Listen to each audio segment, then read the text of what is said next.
Hey everyone, how's it going? My name is Henry and welcome to a brand new series where I answer your flying related questions because that is what the internet is for. So yeah, today we're going to be looking at the comments, something that you should probably not do for your mental health, but I will be doing it to answer those real questions that you guys have, and gals and other, have asked me over the months, if not years. I should have checked things more often apparently. About flying and whatnot. So we're gonna look at them today and we're gonna see if I can help unlock your mind in regards to flying and whatnot. So let's take a quick look. So our first one comes from No Name. So turn off your mags before leaning your fuel, no spark, no burn. So this is from the mixture video, and I think what they're trying to say is, why don't you just turn off your mags instead of, like, you know, as I show in the video, why we always lean the mixture and turn off the engine that way. Why do we do this? The reason why we don't turn the mags off and why we lean the mixture to turn the aircraft off is that so then it burns off the remaining fuel in the engine, right? If you just turn the mags off, you're still gonna have fuel in the cylinders of the aircraft. And with a lot of different aircraft, like, this is obviously dangerous because all it takes is a spark from a magneto to ignite and start the engine again, right? Because a lot of aircraft, for example, the Cessna 150 and I think 172 as well, part of the cold weather procedure is to turn the prop a few times by hand to get the oil moving, right? And the thing is, if you still have fuel in the engine with the prop turning and the magnetoing and whatnot, all it takes is for a spark, right? And then the engine can start by accident. And if you're there turning the propeller, chances are you're gonna have a bad day.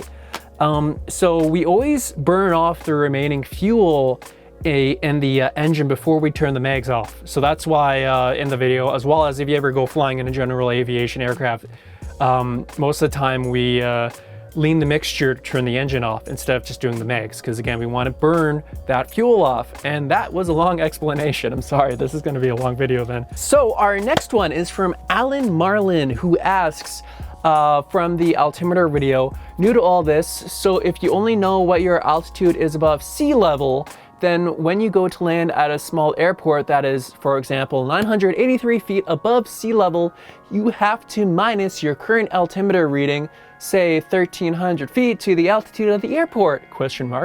This seems a little bit more challenging than this on the fly, so like doing math and stuff.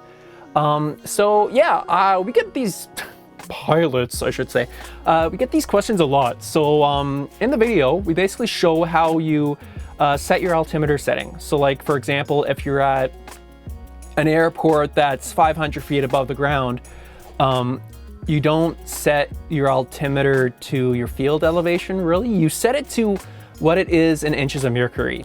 An even more asked question is, why don't you just set your altimeter to 0 if you're at this altitude, you know, if you're just going to be doing touch and goes or something? And why not set your altimeter to 0 so then when you take off, you know exactly how high you are above ground?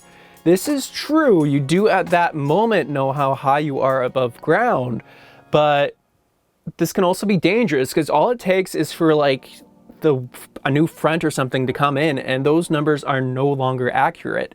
And if you don't know your field elevation above sea level, which you always should, even in your alternates, landing, takeoff, you should always know the field elevation above sea level. Very, very important. What can happen is that if you're flying, you no longer know your true altitude. And if a cloud comes in or something, and all of a sudden you're lost in a cloud, you don't know how high you are anymore.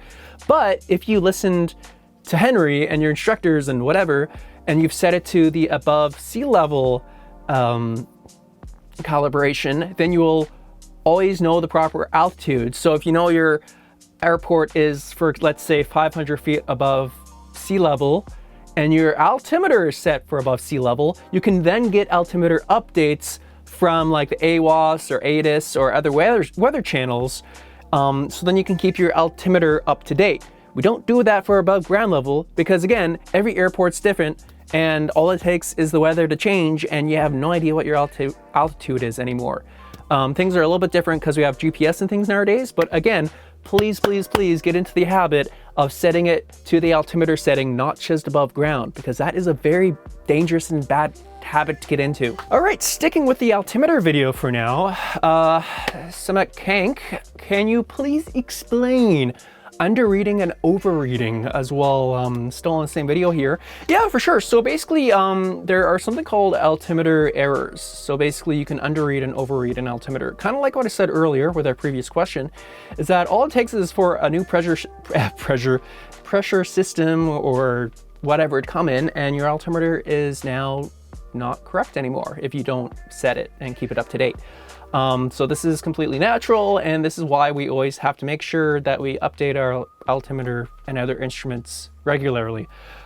So you can underread an altimeter or overread it when there is a pressure change. All right, so again, you can overread there's an old saying, high to low, look out below, low to high, you're in the sky. So, and there's certain different versions, but that's the gist. So if you're going from a high pressure to a low pressure, high to low, look out below, that basically means that you're kind of like overreading. You think you're higher than you actually are because the way the altimeter works, right? Because the altimeter, again, the little capsule inside works on air pressure. So if you go from a high pressure system to a low pressure system, you're gonna think that you're actually higher than you actually are, because again, we work with pressure with altimeters, right? So a higher pressure, like let's say 2992, and then all of a sudden you're in a lower pressure, so like the same altitude, but the air pressure is now 2990, your altimeter is gonna think you're higher than you actually are because that pressure, less air pressure, so the altimeter thinks that you're higher than you actually are. And low to high, you're in the sky, or big blue sky, or there's different calling sayings for it. You're gonna think that you're lower than you actually are. So you prefer low to high because again, you're safer, you're not in the ground. So there's a lot of different errors, especially like with compasses and like variation, deviation, altimeter, temperature corrections. There's a whole lot of things that can go wrong, which is why we always study, which is why flying has so many textbooks and YouTube videos. Like and subscribe. Last one on the altimeter video, I swear, comes from Dallas Farms. Could you please explain and give examples of altimeter settings and show us how to read it? Done already. Look up here, I believe in the card, there's actually a how to read altimeter video that I made. So I got you. All right, next up is KSP1278. I hope that stands for Kerbal Space Program, because if it is, you are amazing. Have you tried the new Q400 XP, the cool new Q400? No, I have not. This is on the Q400 video. I really want to give it a go. I just haven't had the time yet. So hopefully, hey, maybe that can be a video idea. Okay, I kind of lied earlier. There's one more for the altimeter video. This is from Bob McCoy. Why isn't it more important to know your above ground level? Question mark. If I'm taking off and landing at the same airport in the same day, so training, touch and goes and stuff, doesn't it make more sense to set altimeter to 0 while on ground? This is probably, for me, the most confusing part of aviation. My CFI, so like my flight instructor, couldn't really help me explain. As mentioned previously with the other question, so a few questions ago, with why you should always use ASL, so above sea level, instead of using just your AGL, is again, it's safer and it's good to make good habits now. All right, especially you mentioned that you're still flight training. Get into the habit now of using above sea level, because this is pretty much what 99% of aviation does. I can't say much. I am not a CFI, so again, I take no legal responsibility, blah, blah, blah, blah, blah. But literally every flight instructor I have ever known, ASL, okay, don't do AGL, because if you know your ASL, you should know your AGL, all right? What I mean by that, if you know your altimeter settings, you should also know your above ground level, because part of your pre-flight briefing should be to check what the field elevation is above sea level, all right? So you should always know your field elevation. So like whether it's 500 feet, whether it's like 1,200 feet, you always know your, because here's the thing, I suck with math, which is something to say, I'm a pilot.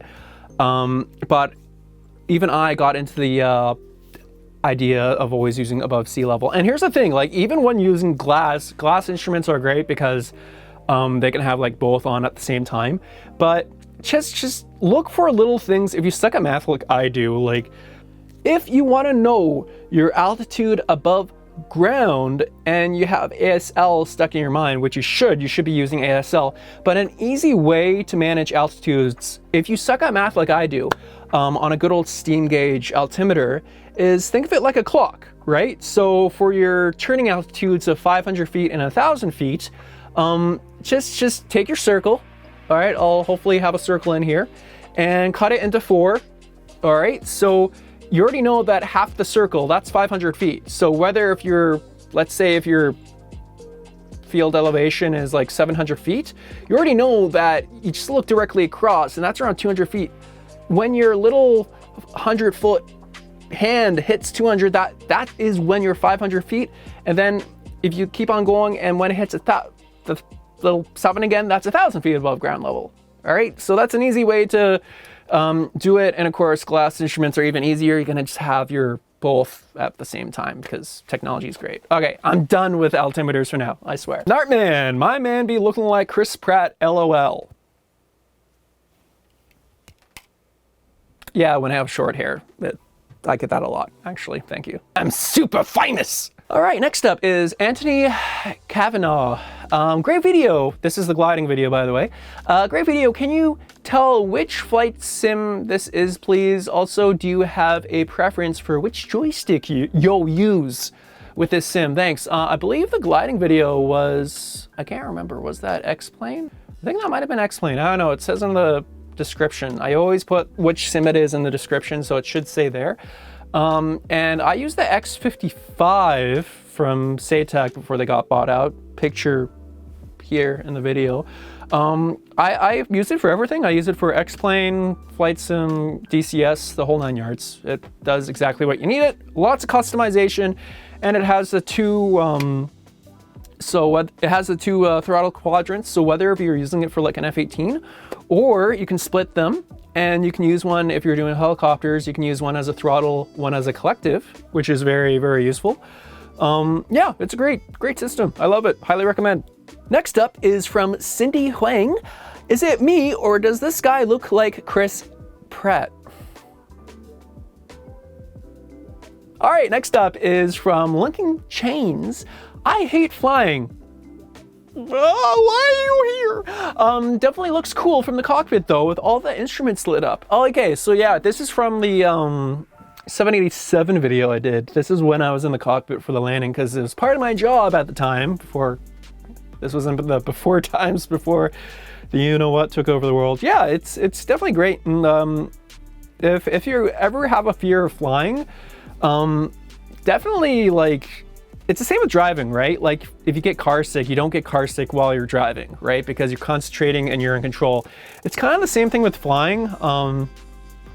Often what people do is that like they take them up for general aviation flights and then they feel fine because they're at the controls, right? Because you control your destiny. You don't feel as sick. I mean, like even in like talking about like afraid of heights, right? Like even pilots are afraid of heights. Like Chris Hadfield, one of the most Canadian famous aviators, astronauts, he's afraid of heights and he's a freaking astronaut. Like he was in charge of the space station and he can't handle heights. Like it's cool, you know, it's, again, when you're the one in the seat, things are a little bit different, but yeah, well, it's cool. I'm happy that you liked the video and thanks for stopping by. That's cool. And that is it for your questions for today. If you have any more, definitely let them, be heard. Squawk them in the comments. Should I say that now? Like just leave your squawks in the comments. I feel like somebody's probably done that already, but leave your squawk in the comments. Like and subscribe, all the usual YouTube guff. I hate doing that. Like I know every YouTuber does it, but apparently it's supposed to help. So I'll leave it to you all. But yeah, no, thanks again for all of your wonderful comments, support, love. Thank you, everyone. I hope everyone is doing well. I know that these past few years have definitely been really weird. But thank you all for all of your love. I hope everyone is doing well. Stay safe, happy landings, And keep being awesome, guys. I'm happy how this turned out. If you guys have any more questions, if there's enough, I'd love to do more of these. Especially like the face cam stuff. This is nice. It's nice. You know what? It's nice. You and I, we gotta have a one-on-one conversation. This is nice. Just need a cafe. This is cool. This is cool. Grab a coffee. Okay. Anyways, have a great day, you guys. Fly safe and happy landings. See you later. Outro video. Outro video. You can choose this video, or you can choose this video, or you can like and subscribe and all the usual stuff. I'm gonna end now because I'm gonna grab some coffee.